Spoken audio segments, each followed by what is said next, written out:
I feel good about everything. We did everything we'd said we'd do, but I have a huge feeling of kind of guilt as well because we had those posters, and they depicted the giant horse, the armed wing of the TUC, right up against Parliament, towering against it. And amazingly, we got there. We got right up, thanks to some high-level police encouragement and support. We got the horse, took a shortcut, didn't have to go around Blackfriars and end up at the back of the queue. We were escorted almost by the police across Westminster Bridge, and we found ourselves with a huge horse at the very front, almost at the front of the march.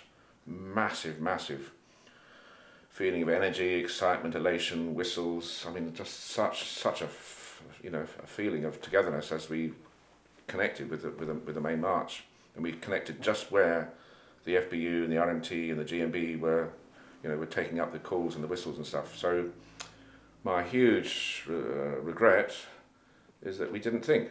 I wasn't thinking on my feet. I was keeping to the script, and the script said 2:11, 11 minutes past 2 for the siren and everything. And here we were, right up where we should be. And I really do feel. I'm not saying I should be shot, but it's the kind of thing where you feel almost like Chris, you should be shot. It's like, why on earth didn't we just stop there? Why on earth didn't we just put the horse down, give it a break? And then if we'd stayed where we were, on that corner, just opposite Democracy Village, what's left of it, the peace camp, which you've still got a toehold on, what would have happened? I mean, the police would have had to kettle a horse, a big wicker horse. There would have been just laughter everywhere, and it would have been a kind of self-selecting thing. Everyone that wanted to walk on past up Whitehall and go for the speechifying, you could have done that, but we'd have taken around the horse all those that wanted to just be there. And I'm sure that as the police tried to kettle the horse and more people piled in, we'd have just found ourselves occupying that corner. And if we'd been kettled on that corner, we're a better place in the world to be. And we would have, in my view, without any effort, without any trouble at all, we would have retaken Parliament Square Gardens, and we could have put the marquee up there instead of going all the way up to Hyde Park, and so on. So there's a huge feeling of regret that we didn't have enough courage to do what the picture was telling us we needed to do. Our posters were telling us what we should have done, and I think it was because I was mostly concerned with making sure the World War II siren went off as arranged, and I was pulling it along and sort of thinking about getting up there, and and others. We were all pushing different bits of weaponry. We had the cardboard Akat gun and the Spitfire and stuff, and the horse. We were so kind of tied down by the detail of the procession that we didn't think the big picture. And I'm sure, there were Camberwell Art College students carrying the horse, including, obviously, we did the horse at Camberwell Art College. I'm sure that if we just had a people's assembly and discussed what should we do with the horse, where do we go, and is there a better place to be than here, right next, like the horse nudging up against Parliament? No, there's no better place. This is where the power is. This is where supposedly, at any rate, the power is, with this Big Ben and House of Lords and all that stuff. I think everyone would have agreed, no, this is the place to be. We've got there. We don't need to move. Let's stay here.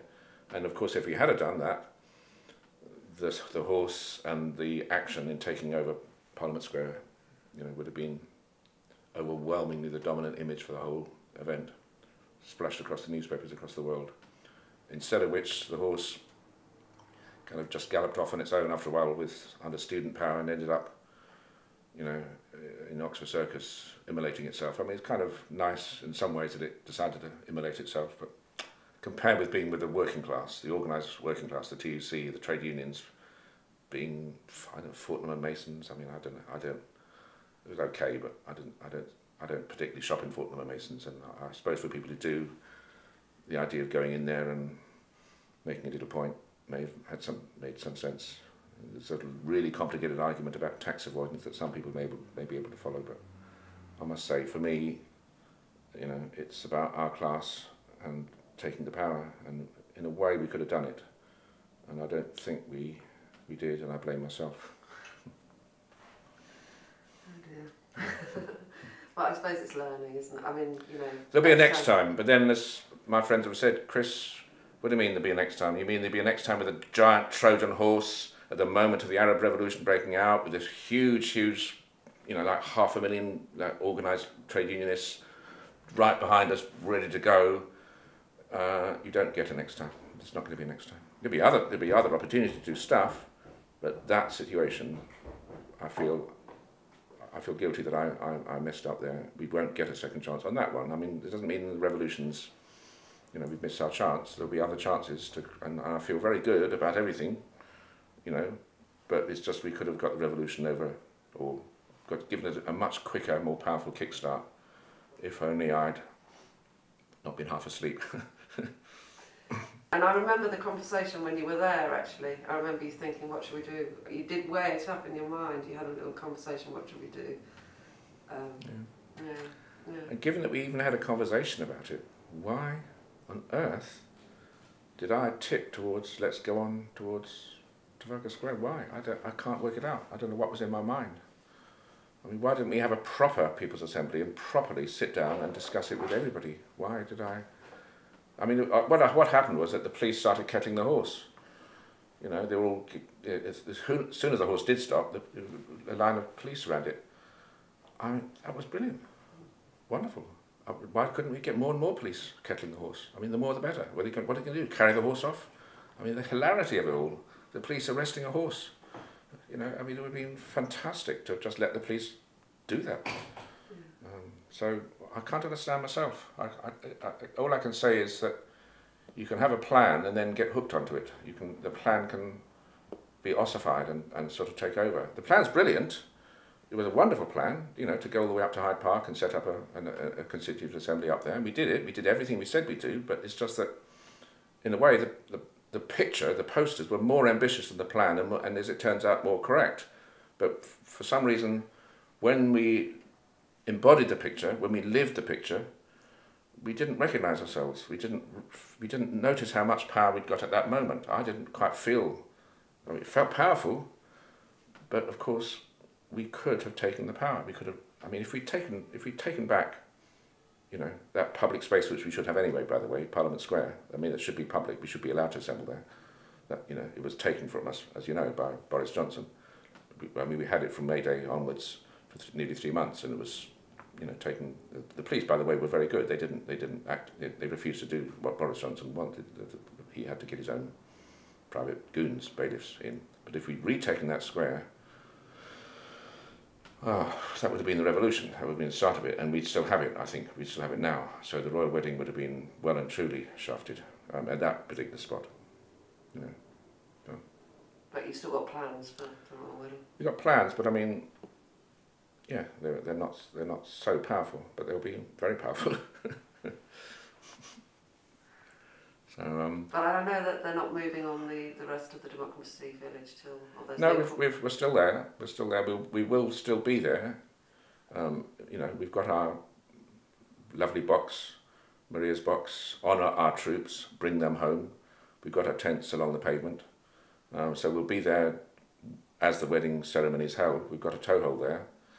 I'm hoping that we can, you know, somehow on the day take back Parliament Square. I don't see why not. It should be open to the public. I can't understand what's the logic. How can they possibly deny us that square? It's public space.